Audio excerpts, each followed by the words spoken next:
할렐루야, 살아계신 하나님을 찬양합니다. 우리 함께 기도하면서 11월 4일 수요 예배를 하나님께 드리겠습니다. 살아계신 하나님 아버지, 은혜를 감사를 드립니다. 저희들에게 호흡 주시고 하나님을 찬양하며 하나님을 의지하며 살아갈 수 있도록 하나님 저희들을 붙들어 주심에 감사를 드립니다. 하나님 앞에 늘 감사와 찬양을 올려드리며 살아가는 저희 모두가 되기를 간절히 소망하며 이 시간 하나님 앞에 올려드리는 예배 가운데 임재하여 주시고 영광받아 주시옵소서. 예수님의 이름으로 기도합니다. 아멘. 우리 함께 찬송가 218장 내 마음과 정성을 다하여서 함께 찬양하겠습니다.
우리 214장 나 주의 도움 받고자 함께 찬양하겠습니다.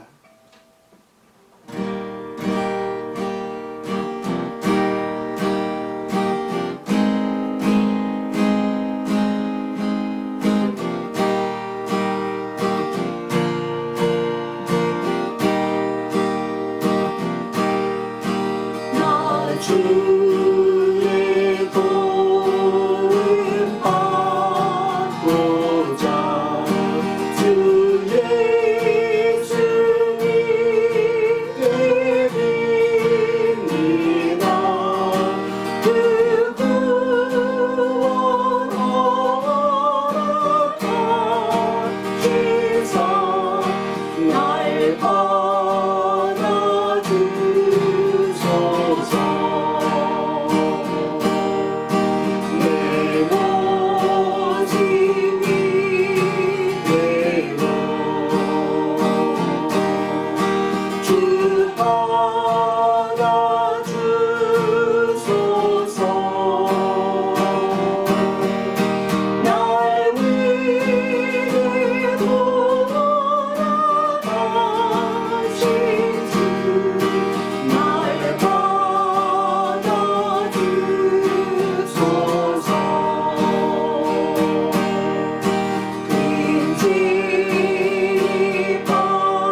우리 찬송가 216장 성자의 귀한 몸 함께 찬양하겠습니다.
지금 우리 함께 기도하겠습니다. 살아계신 하나님 아버지 은혜를 감사를 드립니다. 오늘 이 시간 수요 예배를 하나님 앞에 드릴 수 있도록 인도하여 주심에 감사와 찬양을 올려드립니다.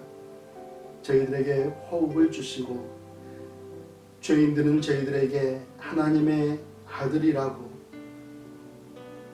불러주시고 은혜 베풀어 주심에 감사를 드립니다. 우리 구주 예수 그리스도의 크고 놀라운 은혜를 날마다 가슴에 새기며 날마다 감사하며 살아가는 저희들이 되기를 간절히 소망합니다. 살아계신 우리 하나님 아버지, 지난 3일간을 보내면서 우리의 심령 가운데 또한 우리의 삶 가운데 하나님 앞에 지었던 많은 죄들이 있습니다. 하나님 아버지 용서하여 주시고 살아계신 하나님을 더욱더 기쁘시게 해드리며 살아갈 수 있도록 우리의 마음을 다시 한번 예수 그리스도의 보혈로 깨끗이 써주시기를 간절히 소망합니다. 살아계셔서 역사하시는 하나님 아버지, 저희들에게 하나님께서 맡겨주신 사명들, 하나님 그 사명을 위하여서 때로는 충성하고 헌신하며 살아가야 하는데, 하나님 저희들이 온전하게 하나님 앞에 그렇게 살아가지 못함을 용서하여 주시고 하나님을 더욱더 사모하는 심령들로 하나님께서 세워주시옵소서. 하나님 아버지, 오늘 이 시간 살아계신 하나님 앞에 예배하면서 하나님 아버지 정말 하나님의 말씀을 의지하며 하나님을 더욱더 신실하게 섬기며 살아가기를 간절히 소망합니다. 우리 하나님 아버지께서 함께하여 주시되 하나님의 말씀을 더욱더 사모하는 심령들로 하나님께서 저희들을 붙들어 주시옵소서. 특별히 하나님 육신의 연약함으로 인해서 고통받는 사랑하는 지체들이 있습니다. 하나님 아버지, 특별히 감사의를 하나님 앞에 올려드릴 것은 공영구 목사님 더 이상 하나님 전이 되지 아니하도록 하나님께서 붙들어 주심에 감사를 드립니다. 그러나 앞으로도 여전히 하나님 항암 치료를 계속해야 하는 목사님의 형편을 하나님께서 기억하여 주시고 하나님 육신을 강건케 하나님 회복시켜 주시기를 간절히 소망합니다. 하나님 치료하는 모든 시간들 가운데 우리 하나님께서 역사해 주셔서 온전히 회복할 수 있도록 하나님 은혜 베풀어 주시옵소서. 사랑하는 아론 집사님, 하나님 그의 심정을 하나님께서 기억하여 주시고 하나님 아버지 더욱더 강건히 하나님 앞에 회복할 수 있는 육신을 허락하여 주시옵소서. 하나님께 영광을 돌려드리며 살아가는 믿음의 아들 될 수 있도록 인도하여 주시옵소서. 김수현 집사님의 발목 회복을 위해도 하나님께서 은혜를 더하여 주시고 하나님 더욱더 강건하게 회복할 수 있도록 하나님 은혜 베풀어 주시옵소서. 사랑하는 지체들 가운데 하나님 여러 모양으로 고통 가운데 있는 사랑하는 우리 성도님들 계십니다. 하나님께서 함께하여 주시고 하나님 은혜 베풀어 주시면서 건강을 회복하는 은혜가 차고 넘칠 수 있도록 인도하여 주시옵소서. 특별히 오늘 이 시간에 하나님의 말씀을 함께 나눌 때에도 우리 하나님께서 영광 받아 주시고 하나님 아버지의 말씀에 순종하며 살아가는 믿음의 자녀들로 세워 주시옵소서. 예수님의 이름으로 기도합니다. 아멘. 오늘 주신 하나님의 말씀 요한복음 6장 1절 말씀부터 15절 말씀입니다. 조금 길긴 하지만 우리 함께 하나님 앞에 이 말씀을 읽으면서 하나님의 은혜를 나누도록 하겠습니다. 그 후에 예수께서 디베라의 갈릴리 바다 건너편으로 가시매 큰 무리가 따르니 이는 병자들에게 행하시는 표적을 보았음이로라.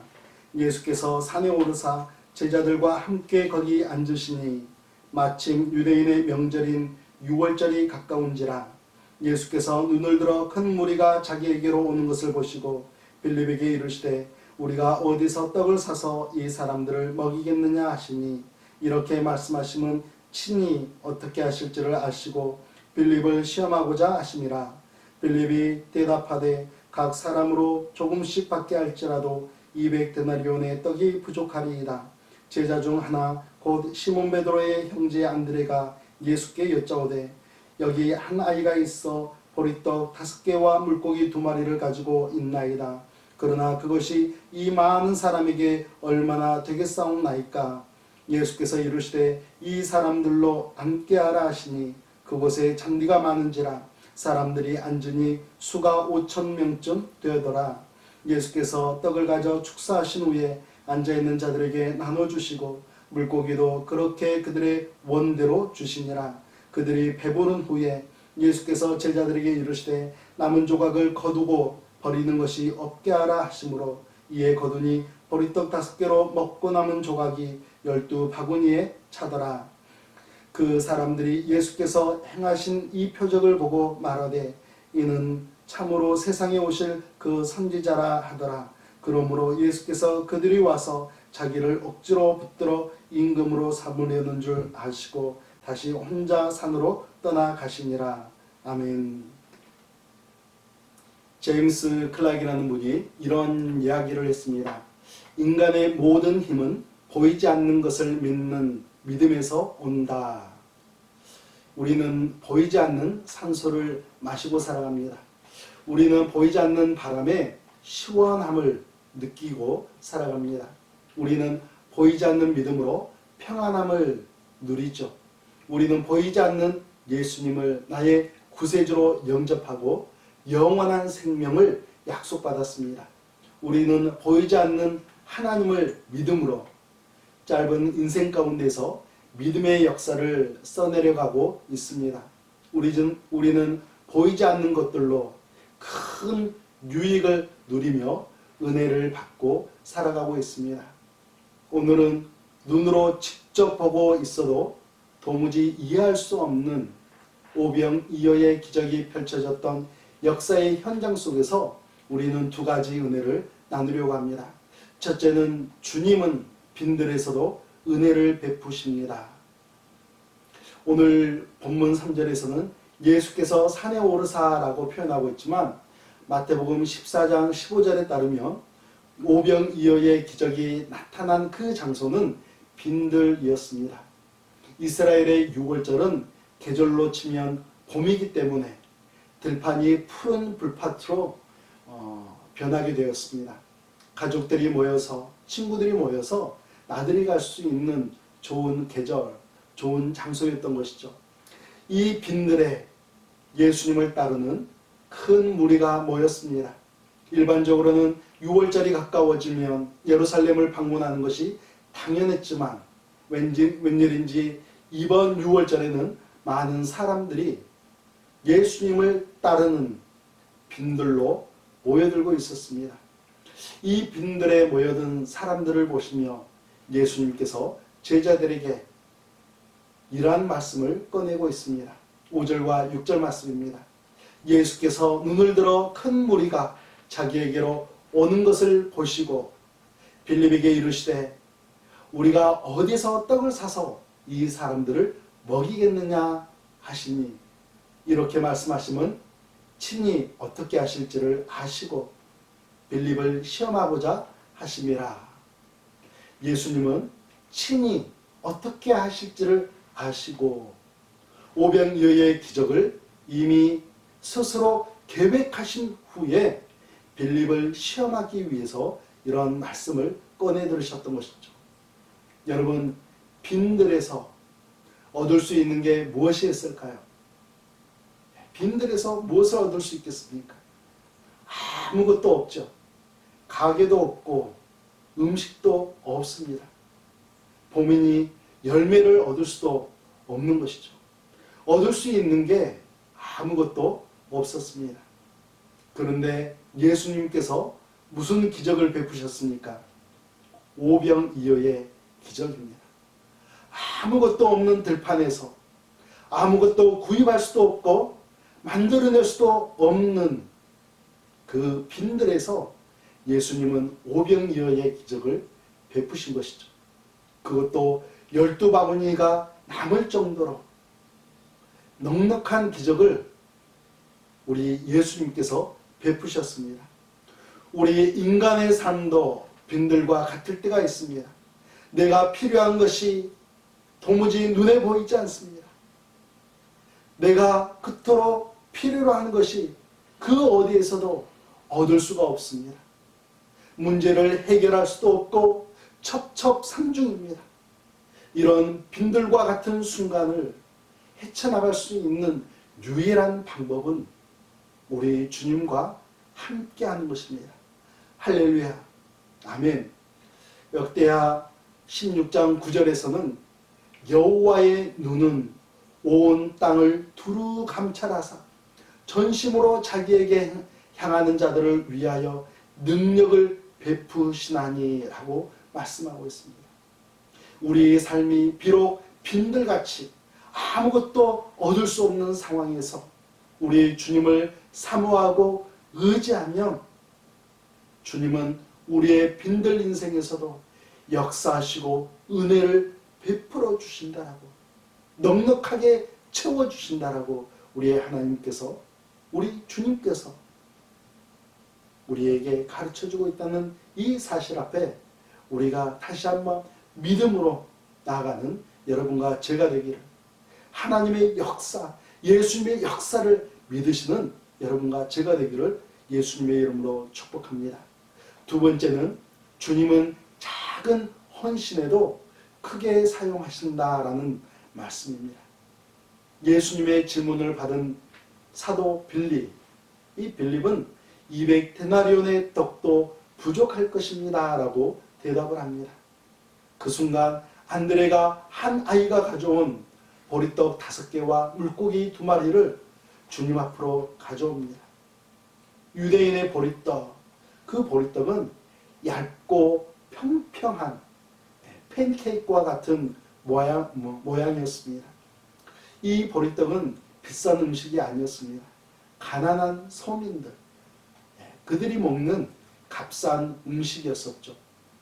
물고기도 갈릴리 바다에서 흔하게 나오는 손바닥만한 베드로 고기였을 것입니다. 어린 아이의 한 끼 식사였던 평범한 음식, 보리떡 5개와 물고기 2마리가 예수님 앞으로 드려졌습니다. 이 작은 헌신이 주님의 손에 들려지자 어떤 일이 벌어졌습니까? 11절과 12절 말씀입니다. 예수께서 떡을 가져 축사하신 후에 앉아있는 자들에게 나눠주시고 물고기도 그들의 원대로 주시니라. 그들이 배부른 후에 아멘. 한 어린아이의 내세울 것 없는 작은 헌신이 우리 주님의 손에 드려지게 되자 그 작은 헌신은 약 2만 명 정도로 추정되는 그 모든 사람에게 원대로 주시고 배부르게 하셨다라고 말씀은 가르쳐주고 있습니다. 여러분, 내가 가지고 있는 재능, 내가 가지고 있는 실력, 내가 가지고 있는 은사와 내가 가지고 있는 물질 등이 아무리 뛰어나고 충분해 보여도 하나님 앞에서는 내세우거나 자랑하거나 교만한 태도로 나아갈 수 없습니다. 전능하신 하나님, 전지하신 하나님 앞에서는 어차피 부족할 뿐이죠. 그러나 작지만 부족하지만 겸손하게 헌신한다면 주님께서는 그 작은 헌신을 기뻐하시고 크게 사용하신다는 것을 오늘 말씀을 통해서 배울 수가 있습니다. 열왕기상 17장을 보게 되면 시돈 땅에 살던 사르밧 과부를 만날 수 있습니다. 그 땅에 극심한 기근이 들었는데 하나님께서 엘리야 선지자를 이 과부의 집에 보내십니다.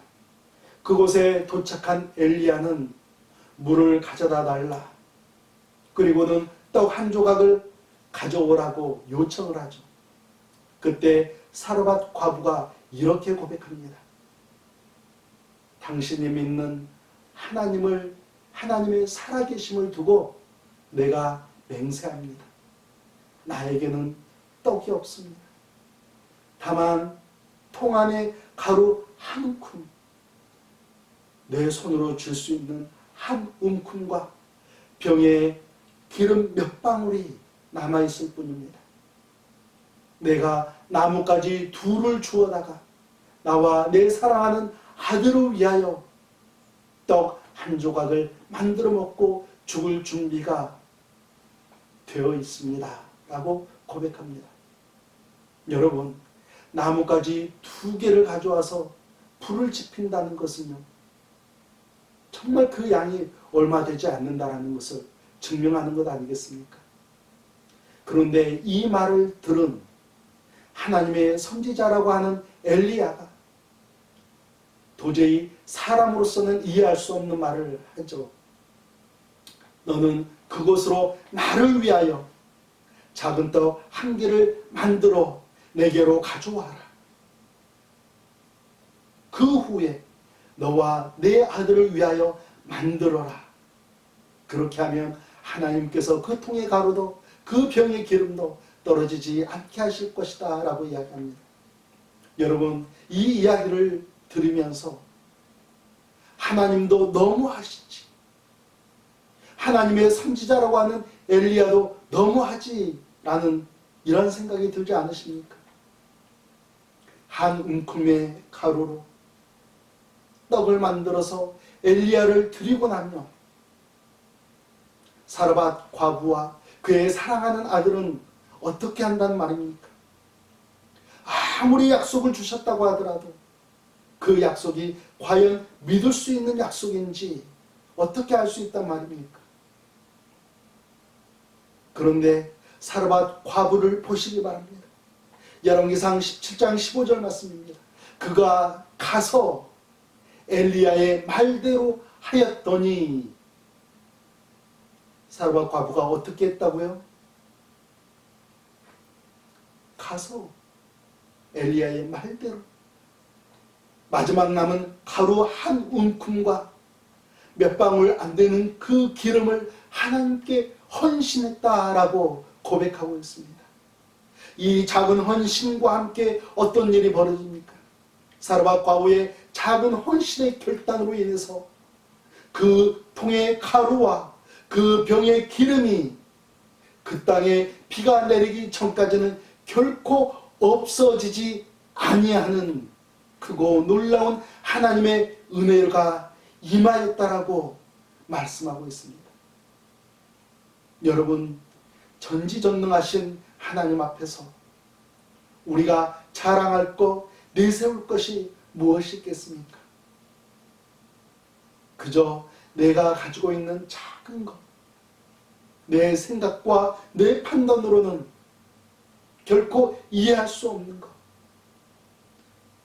그것을 내 손에 꼭 쥐고 살아가면서 그것을 의지하고 살 것이 아니라 작지만 하나님 앞에 헌신합니다 라고 내어드린다면 하나님은 그 헌신을 기뻐하시고 더 크고 놀라운 역사로 우리의 삶을 인도하신다라고 우리에게 가르쳐주고 있습니다. 어린아이의 작은 헌신이 바로 오병이어의 기적의 원동력으로 주님 앞에 드려지고 나서 그 작은 헌신이 주님 앞에 드려졌을 때 주님께서 쓰셨다라고 오늘 말씀은 가르쳐주고 있습니다.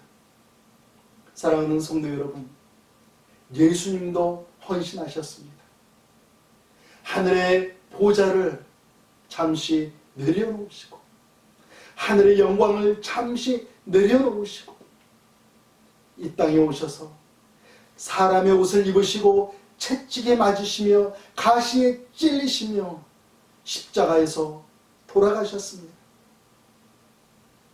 예수님의 고귀한 헌신으로 인하여서 여러분과 제가 구원의 은혜, 영원한 생명의 은혜를 약속받고 살아가고 있지 않습니까? 아니, 이미 우리의 삶 가운데 이루어진 채로 살아가고 있지 않습니까?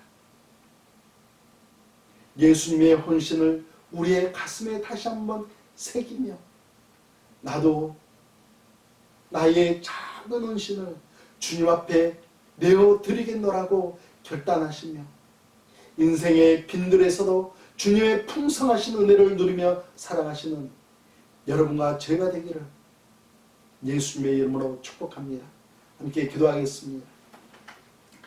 살아계신 우리 하나님 아버지, 은혜를 감사를 드립니다.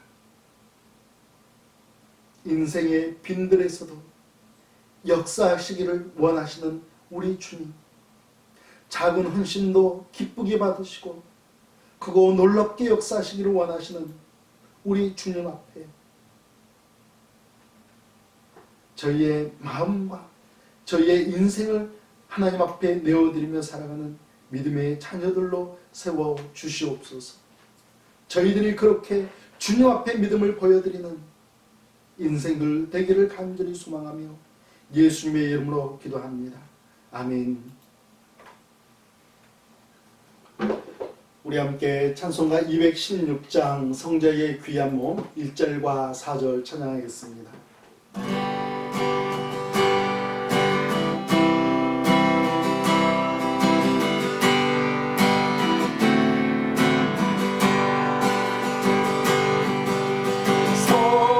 성자의 귀한 몸 날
그리스도의 은혜와 살아계신 하나님 아버지의 극진하신 사랑하심과 성령 하나님의 인도하심과 역사하심을 믿으며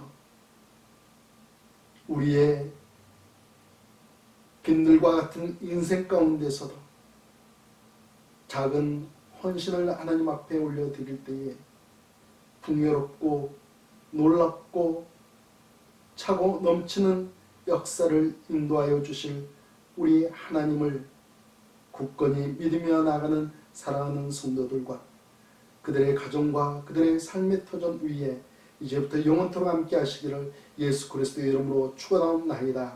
아멘.